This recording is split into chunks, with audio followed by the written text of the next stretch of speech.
Hello, good morning. Ito po yung Mojang project po, infrastructure. Yan po. Ito yung si Kuya Bantay. Ito yung si Kuya Bantay dito, yung watchman po dito sa project na ito. Ang pangalan po ay si Ronnie po. Ito po. Yan po. Itong bantay dito. Kung sino yung mga ano dyan, pasaway. Ang magbadlong po sa mga taong mga pasaway dito. Happy tumahaman. Ito yung Mindanao project ng Mojang. Okay, salamat sa inyong lahat. Mag-ingat dahil ito yung project ng legacy ng Duterte. Alam ba niyo yun? Baka hindi niyo alam. Yan. Ang laki nito, mahaba, malalim pa. So, thank you po sa inyo. At siyempre sa bantay dito si Kuya Ronnie. Nakasunod ko dito. Page 10, China Road, page 10. Oh. Sino nga yung kontraktor? Ano, China, no? China Road. Oh, China Road to. China project to. Para ano rin yun.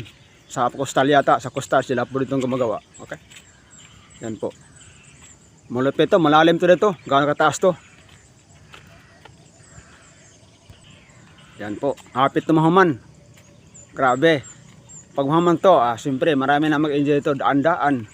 Ang kulang, ilaw na lang. Siyempre wala pang ilaw ito. Lalagyan natin solar pag may pera tayo. Okay. Malayo to doon. Mahaba to. Babalik na yata ako. Malayo.